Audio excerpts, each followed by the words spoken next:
Hello everyone, welcome to effortless education quick revision series जो DElEd second semester के लिए start की थी। उसका आज का टॉपिक है राधा कृष्णन कमीशन, जो कि आया था 1948-49 में। लेट्स सी इसमें क्या इम्पोर्टेंट बातें हैं जो हमें ध्यान में रखनी है। राधा कृष्णन कमीशन जो है उसे विश्वविद्यालयी शिक्षा आयोग से भी के नाम से भी जाना जाता है, और राधा कृष्णन आयोग दोनों ही इसके नाम हैं। राधा कृष्णन आयोग इसका नाम इसलिए पड़ा क्योंकि इसके अध्यक्ष डॉक्टर सर्वपल्ली राधाकृष्णन थे, इसीलिए ये इस आयोग को राधा कृष्णन आयोग के नाम से भी जाना जाता है।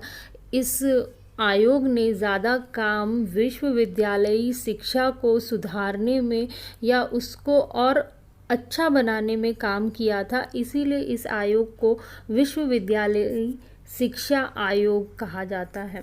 ये आया था 1948-49 में।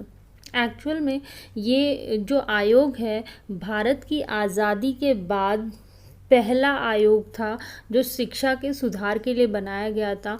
भारत जैसे ही आज़ाद हुआ तो उसके पास ऑलरेडी एक शिक्षा व्यवस्था थी, बट सिचुएशन बदल गई थी। भारत आज़ाद हो गया था और उसकी ज़रूरतें कुछ और थी, तो उसके वर्तमान और भविष्य को देखते हुए शिक्षा में सुधार लाने की या चेंज लाने की बहुत ज़रूरत थी। और इन्हीं बातों को ध्यान में रखते हुए विश्वविद्यालयी शिक्षा आयोग का गठन किया गया।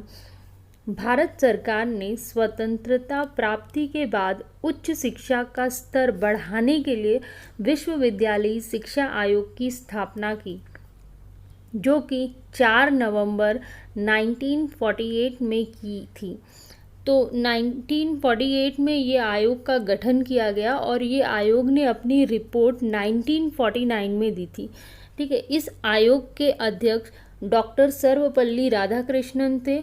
उनके अलावा 9 और मेंबर्स थे इस कमेटी में, जैसे कि doctor Tarachandra, doctor Zakir Hussain, doctor Arthur E Morgan, doctor A Lakshmi Swami Mudaliar, doctor Meghnath Shah, doctor Karm Narayan Bahl, doctor John de Tigert, Shri Nirmal Kumar Siddhant, doctor James F def. तो ये कुछ नाम है। ये टोटल उनकी जो टीम बनी थी 10 लोगों की, उनके नाम हैं। कभी कभी आ जाता है कि हायर एजुकेशन कमीशन से या विश्वविद्यालयी शिक्षा आयोग की कमेटी में निम्न में से कौन जुड़े हुए नहीं हैं। तो आपको अगर एक बार आपने रीड किया है तो आपको आइडिया आ जाता है कि ये इनसे नहीं थे। ठीक है, आयोग ने 25 अगस्त 1949 को 747 पृष्ठों में अपना सुझाव प्रस्तुत किया। तो उनका जो प्रस्तुत किया गया था, उन्होंने जो रिपोर्ट बनाई थी वो 747 पेजेस में थी। वो उन्होंने 25 अगस्त 1949 को अपनी रिपोर्ट तैयार करके भारत सरकार को दे दी। डॉक्टर सर्वपल्ली राधाकृष्णन की अध्यक्षता में गठित इस आयोग को उच्च शिक्षा से संबंधित निम्न बिंदुओं पर विचार करके अपनी स्तुतियां देने का कार्य सौंपा गया। तो एक्चुअल में जो ये आयोग बना था उसको कुछ टारगेट दिए गए थे या फिर कुछ पॉइंट्स दिए गए थे। उनको कहा गया था इन पॉइंट्स के ऊपर आप अपना सुझाव दीजिए, सजेशन दीजिए कि हम कैसे इम्प्रूवमेंट कर सकें हायर एजुकेशन में, उच्च शिक्षा में।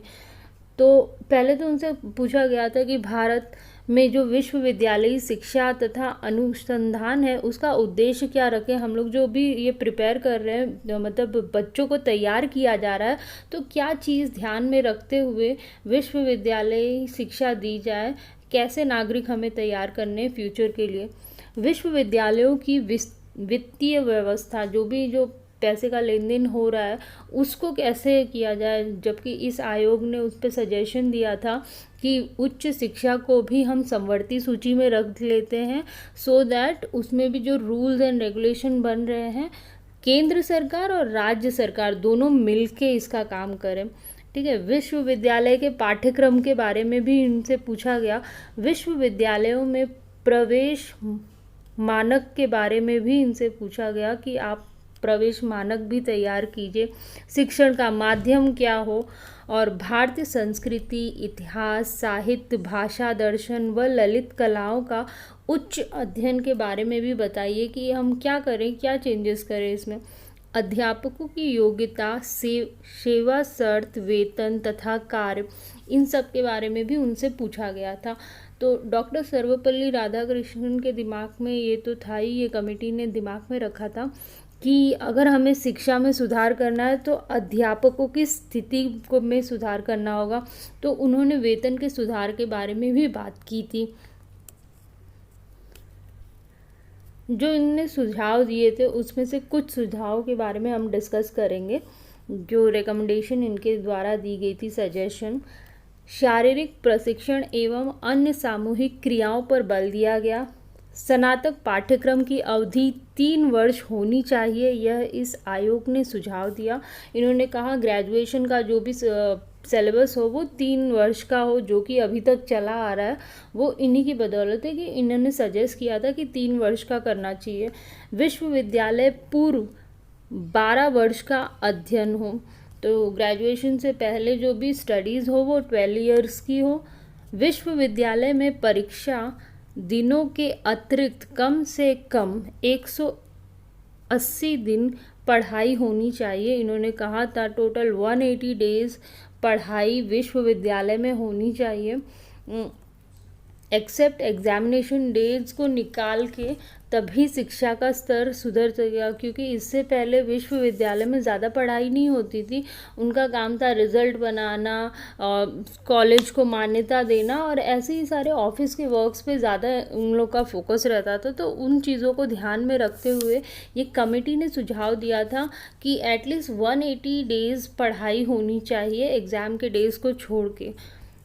इसके अलावा विश्वविद्यालय के अध्यापकों के वेतन में वृद्धि, इनका मानना था कि अगर शिक्षा सुधारनी है तो पहले अध्यापकों की स्थिति सुधारनी होगी, तभी जो हमारी शिक्षा व्यवस्था है वो सुधर पाएगी, अगर अध्यापक खुश रहेंगे।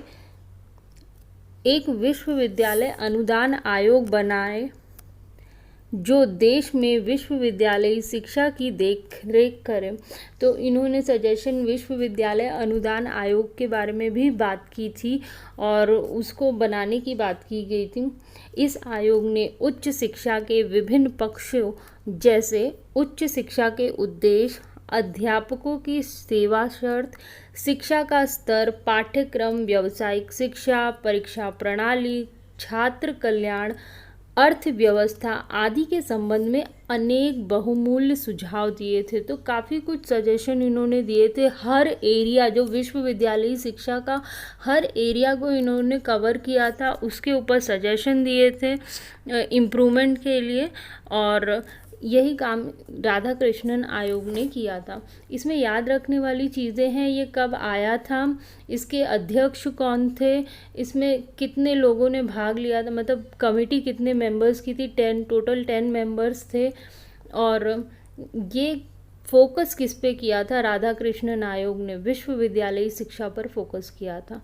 आज के लिए इतना ही। Thank you for watching.